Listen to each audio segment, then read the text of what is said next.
오늘은 깨어진 마음을 하나님께로 8번째 시간이면서 마지막 시간인데요.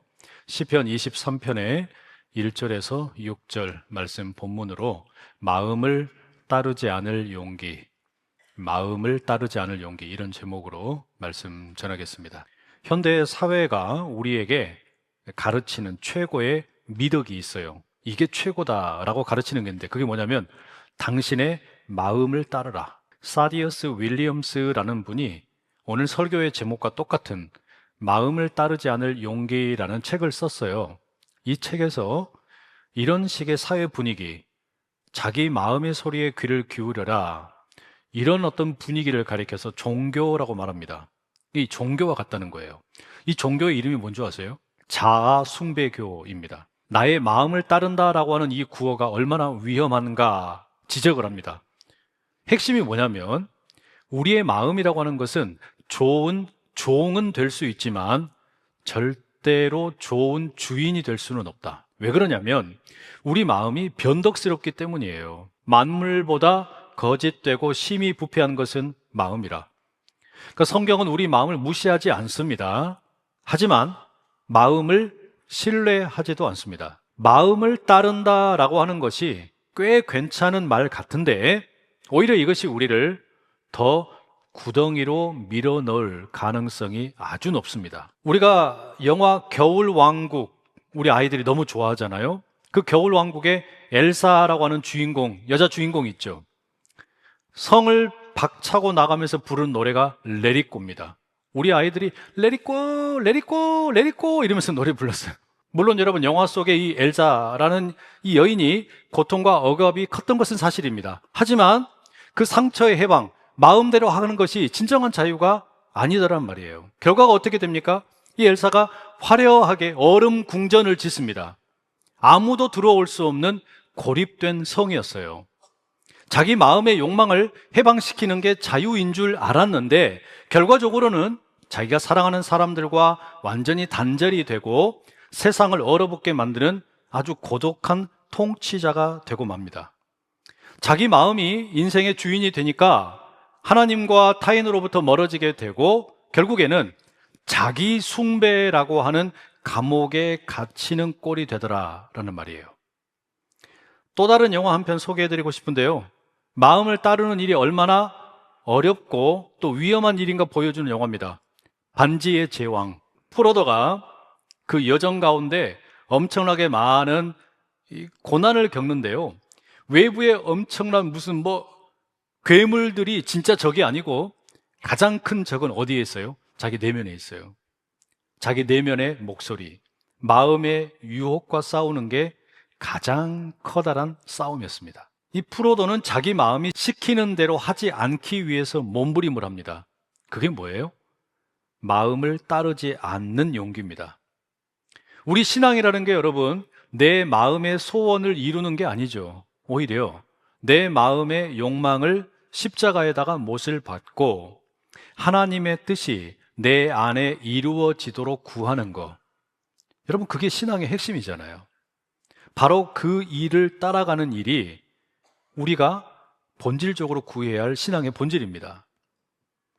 시편 23편을 오늘 우리가 함께 읽었습니다. 이 시편은 다윗의 고백인데요. 자기 마음을 따르는 게 아니라 하나님을 따르는 인생이 얼마나 아름다운가, 이걸 노래하고 있어요. 1절 이렇게 시작하죠. 함께 읽어볼까요? 시작.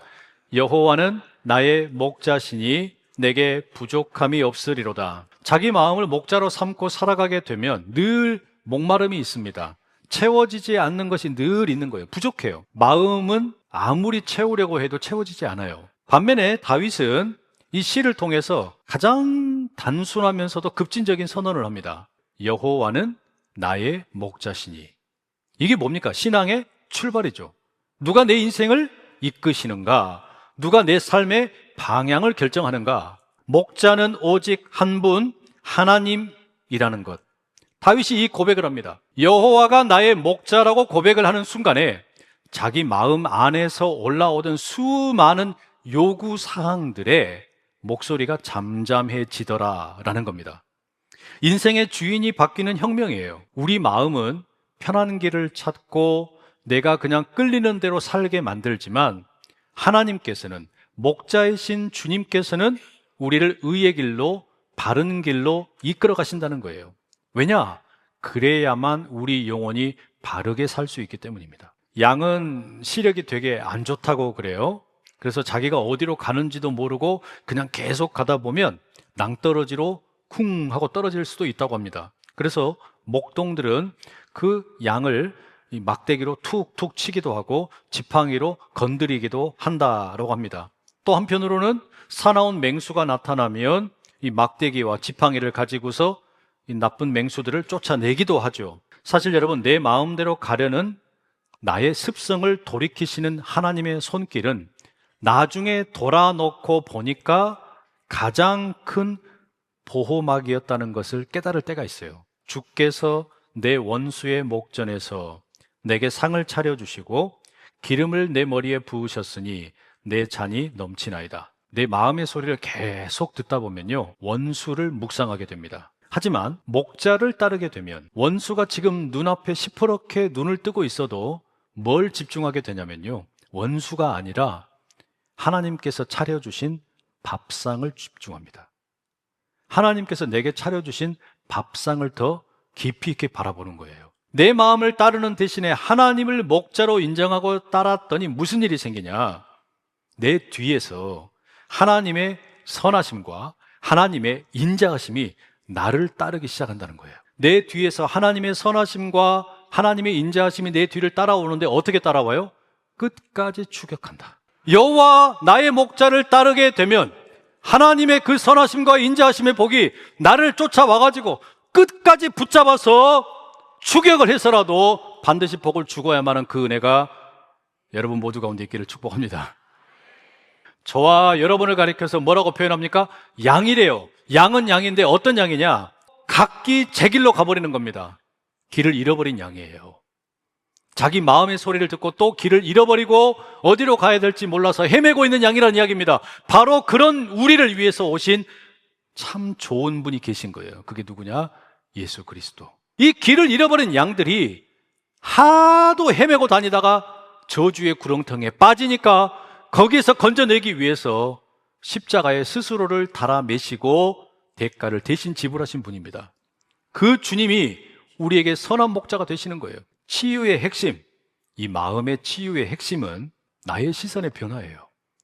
자기 몰입이 아니라 하나님께로의 몰입입니다. 여러분의 마음을 절대로 신으로 만들지 마십시오.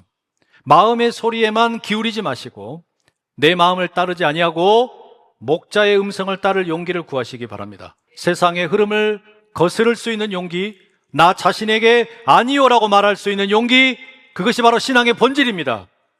그 용기를 가지고 주님 곁에 온전히 머물며 여호와는 나의 목자이십니다, 예수님은 나의 선한 목자이십니다 선포하며 나가는 우리 모두 되기를 간절히 축복합니다.